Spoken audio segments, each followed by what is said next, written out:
Vous informer, c'est notre devoir. Celui qui a l'information a le pouvoir. Mesdames et messieurs, bonjour. Très heureux de vous retrouver sur cet journal d'info sur JM TV.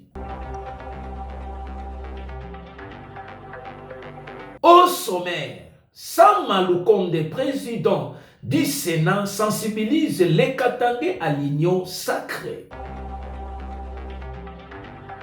Le président Félix Tshisekedi a reçu Jean-Pierre Lacroix, le secrétaire général adjoint de l'Organisation des Nations Unies. Le président du Sénat, Jean-Michel Sama Lukonde, lance un appel à l'unité et à la cohésion nationale aux forces vives de Lubumbashi. Opération de démolisation de certains dépôts construits illicites à Djala au Lualaba. Rencontre de maire de la ville de Matadi avec le président des motocyclistes et tricycles dans son bureau de travail. Une fois de plus, mesdames et messieurs, bonjour. Le président du Sénat, honorable Jean-Michel Sama Lukonde, fait appel à toute la population katangaise à soutenir le président de la République démocratique du Congo, le FARDC, le Wazalendo, face à l'agression rwandaise. Reportage de Guillaume Amissi. Jean-Michel Sama Lukonde Kenge profite de ses vacances parlementaires dans les Grands Katanga pour sensibiliser les populations de cet espace géographique à continuer de soutenir le président de la République, les FARDC et les Wazalendo face à l'agression dont la République démocratique du Congo est victime de la part du Rwanda et ses supplétifs du M23. Ce 26 février 2025, il est arrivé au Grand Katanga par l'aéroport de la Luano à Lubumbashi, où il a également appelé ses populations à compatir au malheur qui frappe les populations de l'Est de la RDC, directement touchées par les atrocités commises par les troupes rwandaises qui ont envahi le Nord et les sites Kivu particulièrement. L'intégrité territoriale et la souveraineté de notre pays est attaquée. Tout le monde le sait tous désormais par le Rwanda et ses supplétifs du M23. Hier, nous étions les seuls, République démocratique du Congo, à le dénoncer et le dire. Aujourd'hui, toute la communauté internationale le dénonce avec nous et le condamne. Ces actes barbares qui sont perpétrés à l'est de la République démocratique du Congo. Et cela au bénéfice de la diplomatie agissante de son Excellence, Monsieur le Président de la République, Félix Antoine Tshisekedi Tshilombo. Face à cette adversité, nous devons répondre par l'unité et la cohésion. Et donc, ici, unité et cohésion d'abord derrière nos forces armées et nos Wazalendo qui payent le prix suprême sur le terrain, là-bas à l'est du pays, mais aussi derrière le Président de la République et son gouvernement. Ensuite, le speaker du Sénat a appelé les populations katangaises à l'unité et à la cohésion pour vaincre cette adversité née de la convoitise des richesses naturelles du pays par les voisins rwandais. Face à une nation en danger, a-t-il poursuivi, toute la population, particulièrement les jeunes, devront faire preuve d'unité pour se mobiliser et défendre l'intégrité territoriale et la souveraineté du pays. C'est aussi l'occasion de démontrer que nous pouvons nous mobiliser, spécialement les jeunes. La patrie est en danger et donc tout Congolais en général doit se mobiliser et tout Congolais du Grand Katanga en particulier doit se mobiliser également. Et donc l'occasion de sensibiliser notre jeunesse quant à cela. Et de conclure en envisageant la communion avec toutes les couches sociales durant ces vacances parlementaires pour échanger davantage. Selon dit à la cité de l'Union africaine, le chef de l'État a reçu le secrétaire général adjoint des Nations Unies ONU en cycle en charge des opérations de paix, Jean-Pierre Lacroix. La situation sécuritaire et humanitaire dans l'est de la République démocratique du Congo RDC en cycle était au menu des échanges. Au commentaire, votre humble serviteur.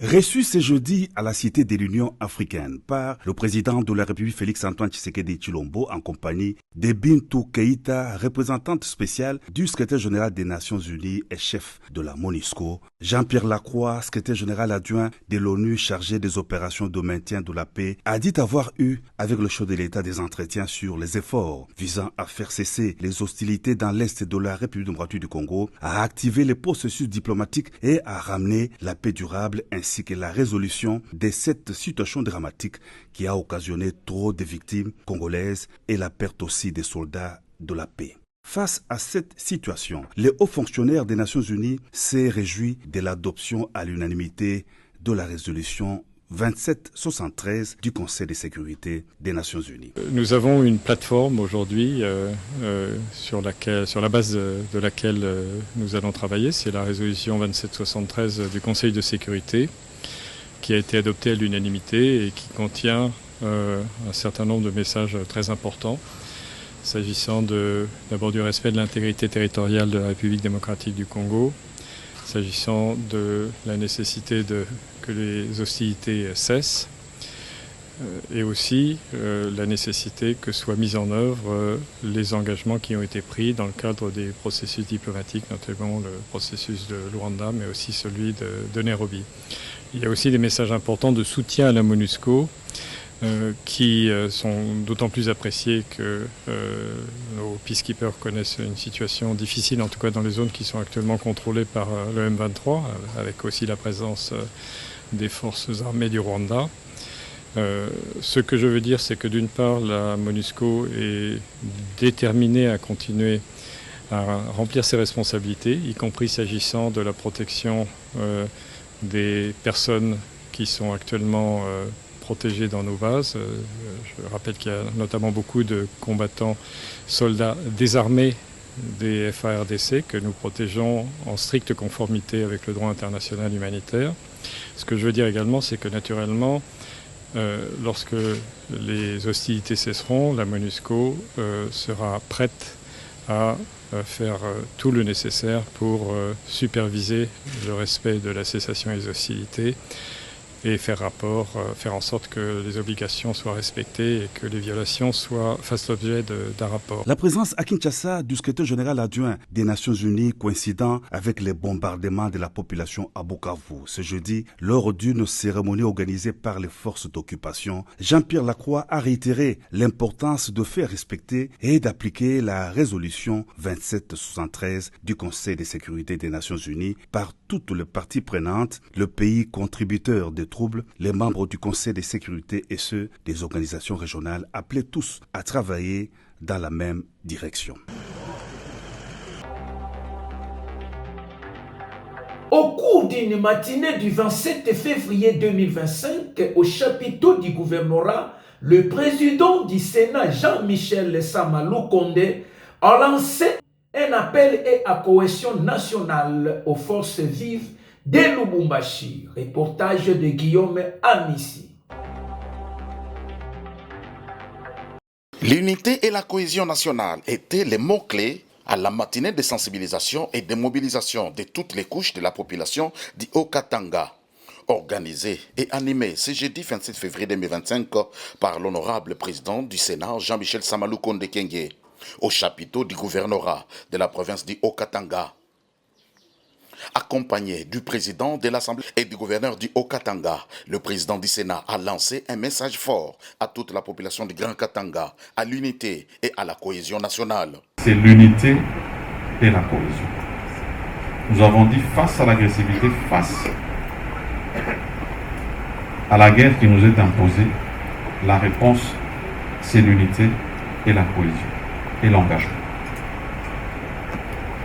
D'éviter de tomber dans le piège de l'adversaire qui cherche à nous diviser, qui cherche à nous ramener, je l'ai dit, dans nos appartenances linguistiques et autres communautaires. C'est une arme de division et nous devons dire non à cette arme. Plus de 500 personnes représentant toutes les couches des populations étaient présentes à cette séance de sensibilisation.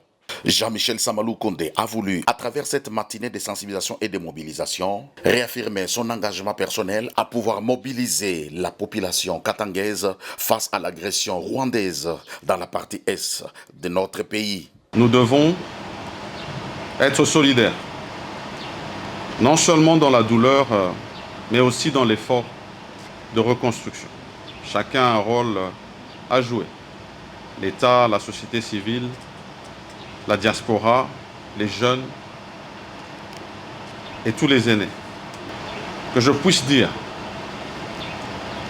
que si hier, la République démocratique du Congo n'a eu cesse de clamer de cette invasion rwandaise avec les supplétifs du M23, aujourd'hui, nous ne sommes plus seuls à le dire. Si aujourd'hui, nous ne sommes plus seuls à le dire, et que toute la communauté internationale le dit avec nous, c'est au bénéfice de la diplomatie agissante de son Excellence, Monsieur le Président de la République, son Excellence Félix Antoine Tshisekedi Tshilombo. Nous avons le devoir, en tant que patriotes, chaque Congolais, là où il est, particulièrement ici dans le Haut-Katanga, de nous tenir tous derrière l'action du Président de la République, Félix Antoine Tshisekedi Tshilombo, qu'on appelle affectueusement Fachi Béton, dans son combat tant diplomatique que de la sauvegarde de la souveraineté de notre pays, a déclaré Jean-Michel Samalou Kondé devant les forces vives du Haut-Katanga. Le ministre provincial de l'Intérieur et Sécurité et Affaires coutumières, Roy Kaumba Mayonde, a dirigé une opération de démolisation de certains dépôts construits d'une manière illicite à Djala, situé aux alentours de la société minière KCC. Au commentaire, François Mouvunga. C'est de maître que le ministre Lolabé de l'Intérieur et Sécurité, Roy Kamba Mayonde Philippe, a dirigé une opération de démolition de plus de 70 dépôts construits d'une manière illicite à Djala, village situé aux alentours de la société minière KCC. Cette opération à laquelle ont pris part tous les services de sécurité en province et Miki Masuka, conseiller en matière des mines du gouverneur de province, s'est inscrit dans le cadre de protéger la société KCC qui subit les vols répétés de ces minerais et vendus dans ces dépôts illégaux. Kufuatana na mipango ya bakubwa ya nchi, kufuatana na mainstruction ya mama Fiki, gouverneur wa province, alitutuma juu ya kuya kufanya chasse kubale ba craiseur bako naiba mu concession ya kasi. On ne peut pas accepter que tuba petit chinois moya tuanze kwa kupatia bantu franga jua kubaibia bo ma minere mule mukasi te banze kuza non. Ni una leta mise en garde kubale ba craiseur bote ba illégaux. Parce qu'un trésor c'est censé ende musea mule muko ma coopérative bende bakachimbe minere bauzishe normalement tusha kuweka centre de négoce kumsombo ule chinois iko capable ya kuuza minere ende akafungule kule ku centre de négoce dépôt yake anze kujisha ma minere kule. Mais à la question de savoir où sera logé les exploitants artisanaux miniers riverains, les patrons de la sécurité en province, Roy Kamba Mayonde Philippe, précise. Ici à Tchad, que ce soit à Lwilou, à Moussono et partout, je leur demande d'aller vaquer ou de travailler dans les EIA. KCC va bientôt disponibiliser des EIA où on va octroyer aux coopératives qui vont gérer ces gens-là. Je ne veux plus voir un quelconque clandestin creuseur ici aux alentours de KCC. En tout cas, je m'en prendrai à ces gens-là. Loin d'être contredit, le gouvernement Masuka veut à tout prix protéger les investisseurs de la province, mais aussi également permettre aux filles et aux fils du terroir de vivre en paix et l'égalité devant la loi. Le président de l'association des motocyclistes du Congo central Amokok en cycle et association des tricycles à Matadi ATEM ont rencontré le maire de Matadi dans son bureau de travail pour un entretien. Au commentaire, votre humble serviteur. Les présidents de l'association des motocyclistes du Congo central, AMOCOC en sigle, de l'association des motocyclistes de Matadi en sigle AMAT et de l'association des mototricycles de Matadi en sigle ATM ont rencontré le maire de Matadi, Dominique Nkodambete, dans son bureau de travail pour lui faire part de leurs préoccupations. L'autorité urbaine était entourée, chef de bureau urbain de transport et voies de communication et une délégation de la police de circulation routière. Au sortir de l'audience, le président de l'association de motocyclistes du Congo central souligne le sens de cette visite. Secteur abeto ya moto, il y a que secteur moi c'est vraiment très sensible sur le plan sécuritaire. Alors il y a où monsieur le maire Bokrisa abeto sambeto sur l'aspect il y a sécurité. Mais tu mets quand na ba fumu ya ba service nyoso ya sécurité ya maza matadi alors réellement meluta mambote. Mais tu mets lomba que identification numérique yina monsieur le maire mais c'est pas na yao parce que beto lomba ka yao bilu meto luta mais maire de la ville mais tout en tout cas na mbanza munu ya matadi ya faut banda des gens soit ou ça mon nini beto identifier tous les motocyclistes yina que ça ya wewa na mbanza matadi beto fois na enregistré beto fois na identifier na niveau ya mairie de chaque motocycliste que fois na le numéro na yandi pour que kisalo nge ngesala una kima na façon mosia ya mbote ya beto lomba bilumba na kuisa ba motare nyonso beto luta na niveau ya mairie sans beto voanda identifié. Le maire de Matadi, Dominique Nkodambete, qui a prêté oreille attentive à leurs préoccupations, a salué cette initiative et en a pris bonne note.